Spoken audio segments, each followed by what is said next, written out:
Hi friends, welcome to Daily UPSC Learning. In the last class we have read until non-cooperation movement. अब non cooperation movement से civil disobedience movement तक बहुत सारे developments हुए, बहुत सारे कॉन्ट्राडिक्टरी चीज़ें आई, बहुत सारे आइडियोलॉजीज डेवलप हुए. वही हम लोग देखेंगे कि ये 10 इयर्स का जो ट्रूस पीरियड था, that is struggle, truce, struggle. Struggle मतलब मूवमेंट्स एंड ट्रूस मतलब जो इंटर मूवमेंट वाला जो पीरियड है वो उसे कहेंगे truce. So let us learn guys. The first was there were contradictory developments. अब नॉन कोऑपरेशन के बाद में many people were disillusioned with Gandhiji's techniques. The foremost among them were the revolutionary extremists people. तो वो लोग थोड़े से disillusion हो गए कि ये क्या हो गया, गांधी जी ने क्यों विड्रॉ कर लिया.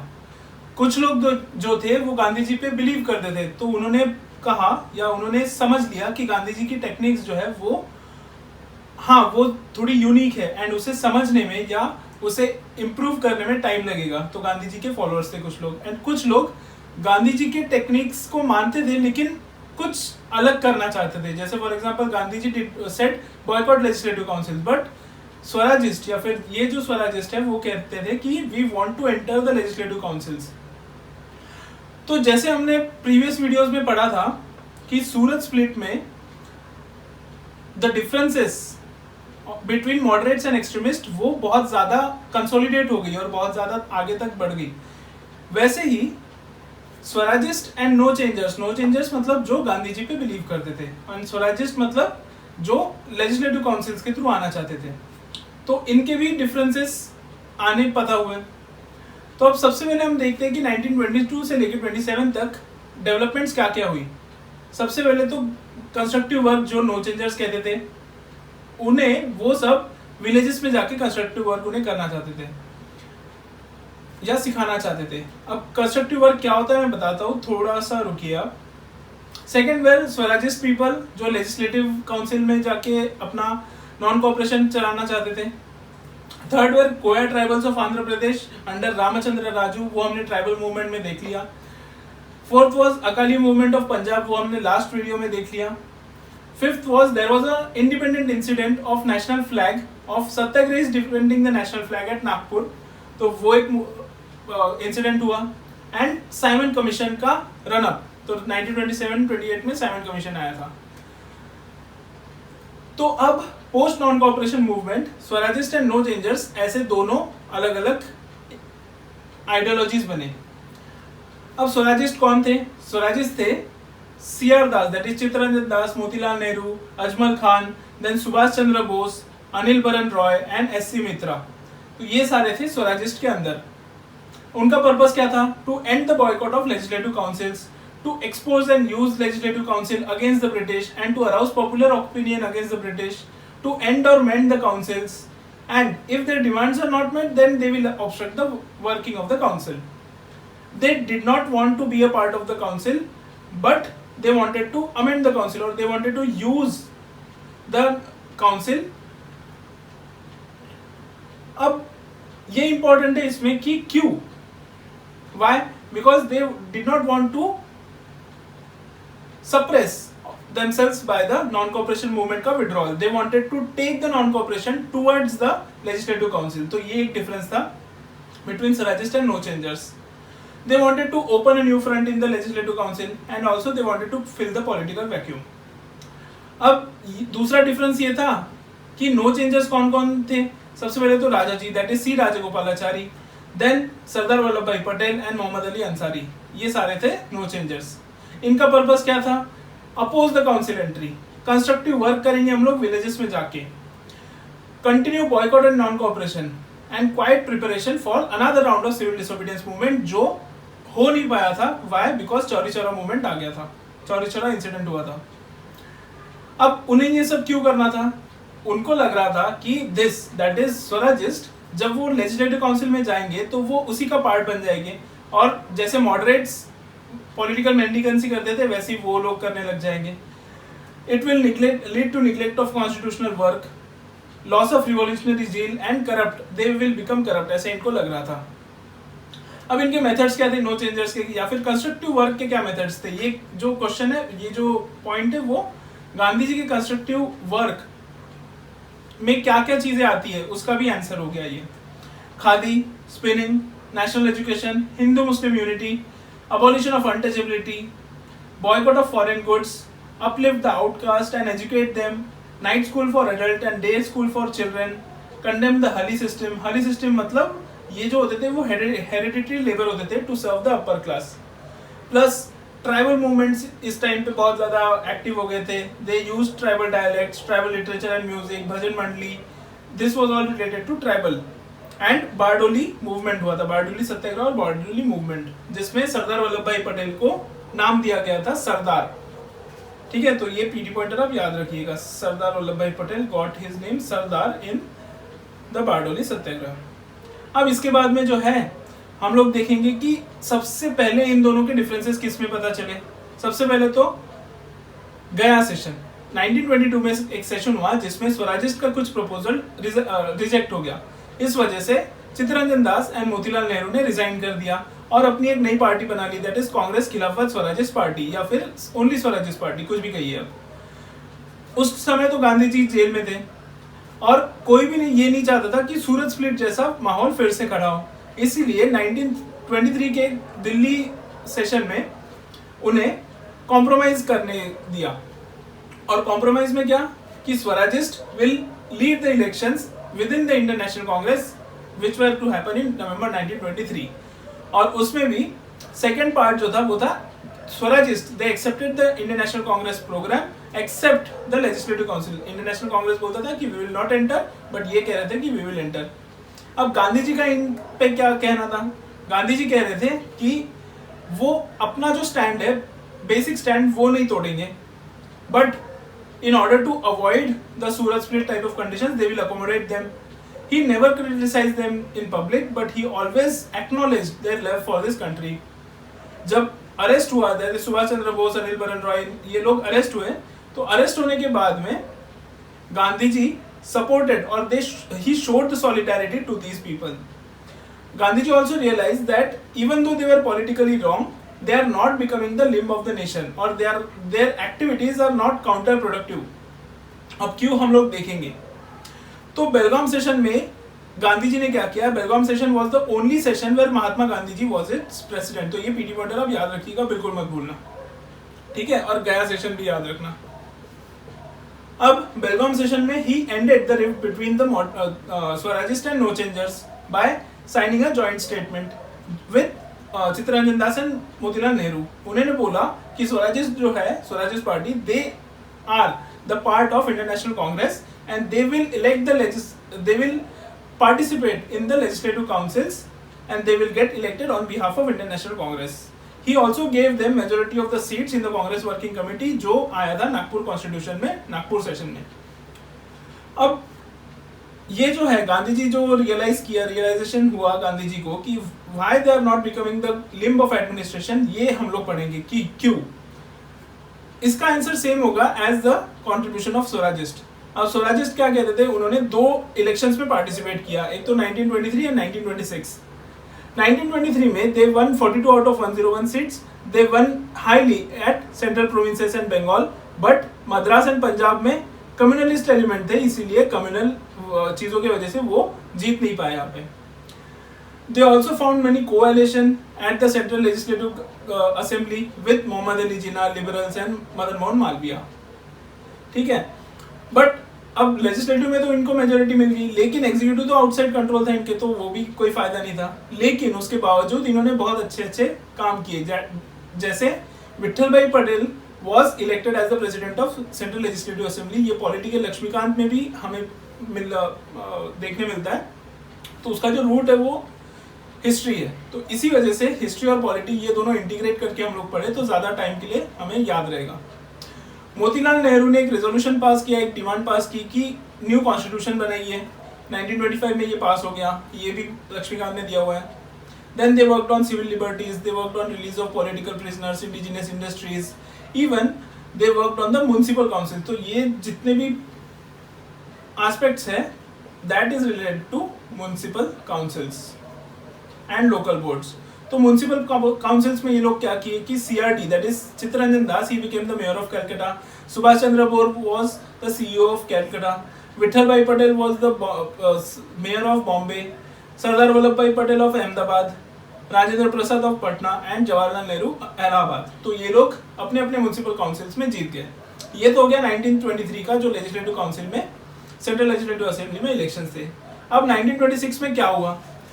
1926 में the situation was much weaker, people were much demoralised, that is why even though 40 seats were won, but still they could not form the coalition as they did in the 1923 वाले elections. Why? Because Hindu and Muslim communalist people were increased in the representation. अब इसका सबसे important जो contribution है वो ये है defeat of the government on public safety bill. अब public safety bill क्या था कि people और British they feared about the spread of communist or socialist ideologies in British India, and that is why they wanted to arrest all the communism and trade unionist people. And in the fear of Comintern, that is Communist International, they wanted to deport the undesirable foreigners. तो यह PT motor याद रखिएगा। अब everyone started opposing, that is Lala Lajpat Rai, Motilal Nehru, T Prakasam, Diwan Chamanlal, Purushottam Das Thakurdas and GD Birla. तो ये जो दोनों थे, Purushottam Das Thakurdas and GD Birla, they were the capitalists. They too opposed this public safety bill. Now they arrest even though the public safety bill was arrested, they arrested 31 communist trade unionist left leaders and their trial what happened at Meerut.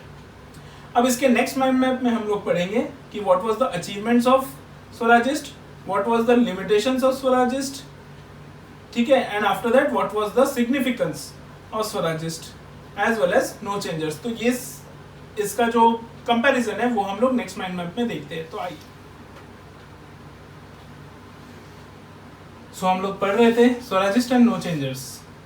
अब हम लोग पढ़ेंगे इस mind map में achievements, limitations, significance और mains का analysis. सबसे पहले हम लोग देखेंगे अचीवमेंट्स। अब अचीवमेंट्स हम लोगों को ऑलरेडी पता है, ये सिर्फ रिविजन के लिए हम लोग पढ़ रहे हैं। That is fill the vacuum without being absorbed into legislative councils. Second was politics of self reliant anti imperialism, ये वो शो करते थे, that is Swarajist.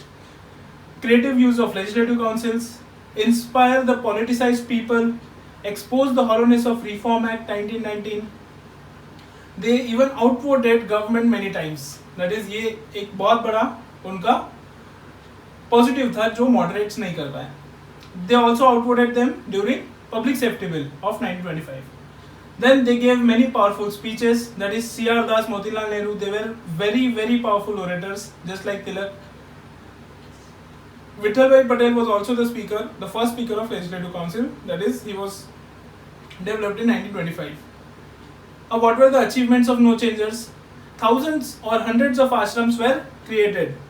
They also worked within the tribal areas or tribal people and the lower caste people. अब tribal जो है, they worked in Kheda under Ravi Shankar Maharaj in Barelia's tribals, and for lower caste they worked in Bardoli, that is Bardoli movement. They also established Vedshi ashram at Bardoli, and for the Adivasis that is Kaliparaj. Adivasis को ही कलीपरज कहते थे, और जो लोग थे यहाँ पे वो थे चिमनलाल भट्ट एंड चिमनलाल मेहता. तो दो चिमनलाल थे यहाँ पे. Now they also started national schools and colleges, Hindu Muslim unity, anti-untouchability, boycott foreign clothes and liquor, flood relief, ये पीटी पॉइंटर आप याद रखिएगा, and it was the backbone of civil disobedience movement. Now what were the limitations of No Changers? No changers के limitations ये थे कि national education only benefited urban lower middle class and rich peasants. Popularisation of khadi was a difficult task. Why? Because it was costlier than the imported cloth. There was no emphasis on landless and agriculture labour, even though they said कि हम लोग anti eligibility पे काम कर रहे हैं. अब what were the limitations of Swarajist? Swarajist की लिमिटेशंस ये थे कि there was no strategy within the council as well as outside the council, no coherent strategy between the Swarajists, among the Swarajists. Then executive, as they were not responsible for the legislative council, so वो भी कोई काम का नहीं था. They relied totally on the newspaper, तो newspaper के ही ऊपर ये लोग based थे to arouse the public opinion. There were many internal differences also within the Swarajists, Hindu versus Muslim, responsivist. अब रिस्पॉन्सिविस्ट क्या थे, ये पीटी पॉइंटर के लिए बहुत इंपॉर्टेंट है, ये आप याद रखिए। Lala Lajpat Rai, Madan Mohan Malaviya, NC Kelkar, MR Jayakar, they were hardcore communalist और Hindu, they were focusing on Hindu interest, ये ध्यान में रखिएगा। दैट इज वाई इन लोगों में बनती नहीं थी। They also cooperated with government, they also held many offices, they always talked about protecting the Hindu interest, and that is why people that is Muslims were not happy with these people, that is responsivists. Motilal Nehru, he criticized them, and after death of C.R. Das, this Swarajist movement got declined. They also could not carry the coalition government with the independents like this Jinnah and Madan Mohan Malviya because of the conflicting ideas. Why they failed to resist the perks and privileges of the power and office. Obvious है, किसी को power मिलेगा तो वो छोड़ेगा थोड़ी. Mostly the communalism started increasing after 1925-26. Communal riots started to happen. They also failed to support the peasant cause in Bengal, and that is why pro-peasant Muslims जो थे उन्होंने इसे सपोर्ट करना बंद कर दिया. साइमन कमीशन की वजह से तो इनका कुछ रिलेवेंस ही नहीं रहा, क्योंकि साइमन कमीशन was British और all British and कोई इंडियन मेंबर नहीं था, तो ये तो रिलेवेंट थे. And they walked out after the Lahore Congress the resolution on Purna Swaraj and civil disobedience movement. ये पीटी पॉइंटर आप याद रखिएगा. अब what were the significance of both of them, that is Swarajist and no changers? Tribals, untouchables were integrated for the first time. Grassroots level leadership was developed, and the depth of Indian National Congress was expanded. The continuous and effective work was done within the council as well as outside the council. Within the council by Swarajists and outside the council through constructive work by no changers. Boycott of the foreign clothes was very a genius master stroke. It was during Swadeshi, from Swadeshi till now. Constructive work led to the recruitment of leaders as well as people for the civil disobedience movement as well as for the international movement. Legislative councils का तो हमने already पढ़ लिया, ये same ही आएगा इसमें. And although Swarajists and no changers, they worked differently, but they were united in the political struggle. That is, जब Lahore resolution या लाहौर session हुआ on Purna Swaraj or during the civil disobedience movement, Swarajists they left everything and they participated in the Indian national movement. अब एक mains का question ये आता है या फिर आ सकता है कि 1920s to 1930 was a watershed movement or movement in the Indian national movement. Why? अब सबसे पहले तो इसमें बहुत सारी चीजें इंपॉर्टेंट है, आप धीरे धीरे बहुत कॉन्सेंट्रेशन से सुनिएगा. ये एनालिटिकल पार्ट है of history, that is mains, और ये ऑप्शन में भी काम आएगा. तो masses were highly involved in the international movement. Why? Because of non-cooperation movement. There are crystallization of many diverse currents, that is Swarajist, no changers, revolutionary extremism, responsivist, trade unionism, then communist. Many, मतलब आप जो बोलो वो सारे ideological trends इस 10 साल में develop हुए. Then international influence got increased, spread of Marxist and Communist Party was increasing, and left wing within the Congress was increasing. Why? Because of the Soviet influence. They did not have any faith in the Gandhian techniques. They also did not focus, or they also did not believe on no changers and Swarajist ideas. They believed only in Purna Swaraj and social justice. अब youth were in large number during this 1920 to 30. ये PT pointer आप याद रखिए, that is Jawaharlal Nehru in 1928. He was the president of All Bengal Student Conference. Peasant agitation was also at its high. In UP tendency loss के ऊपर बहुत सारे issues हुए. रंपा rebellion हुआ आंध्र प्रदेश में, Bardoli in Gujarat. Then trade unionism was also at its peak. Why? Because of the spread of communist and Marxist ideologies. All India trade union Congress was set up in 1920. This is a PT pointer. Caste movements was at its peak. अब ये आप PT pointer 5 star आप याद रखिएगा. Why? Because cast movements यहाँ पे सारे दे रखे हैं. That is justice party in Madras, self-respect movement of E.V. Ramaswamy Naikar is also known as Periyar, Mahar movement of B.R. Ambedkar, Bhaskar Jadhav Satyashodhak Samaj in Nashik, Pune, Mumbai, ये area में. Then Ezavas of Kerala, K. Ayyappan, also K. Kesavan of Kerala, Yadavas of Bihar, Unionist Party of Kazile Hussain, Punjab. तो ये सारे थे caste movement. सो ये आप 5 star point याद रखिएगा. Then revolutionary activity was also at its peak and it was based on socialism. तो इसके लिए हम लोगों ने caste movements plus revolutionary activities इस पे हमने एक वीडियो बनाया, तो वो आप प्लीज हिस्ट्री या फिर हिस्ट्री के जो प्लेलिस्ट है उसमें आप जाके देख लीजिएगा. So this was all about the inter years between non cooperation movement and civil disobedience movement. तो ये जो मेजर मूवमेंट्स है वो तो सारे पढ़ा देता है, लेकिन क्वेश्चंस कभी कभार ये जो इंटरमीडिएट पीरियड होता है इस पे भी आते हैं, लेकिन उस पर कोई ध्यान नहीं देता. दैट इज इंटरमीडिएट पीरियड पे मात्र 20 मिनट्स में आपको ये सारा कुछ लर्न हो गया है. एंड कोई भी क्वेश्चन अगर मेंस में आता है तो फिर इस बेसिस पे आप आराम से आंसर कर पाओगे, ये हमारी गारंटी है. So thank you guys. Next video में हम लोग पढ़ेंगे from civil disobedience movement. Thank you. जय हिंद.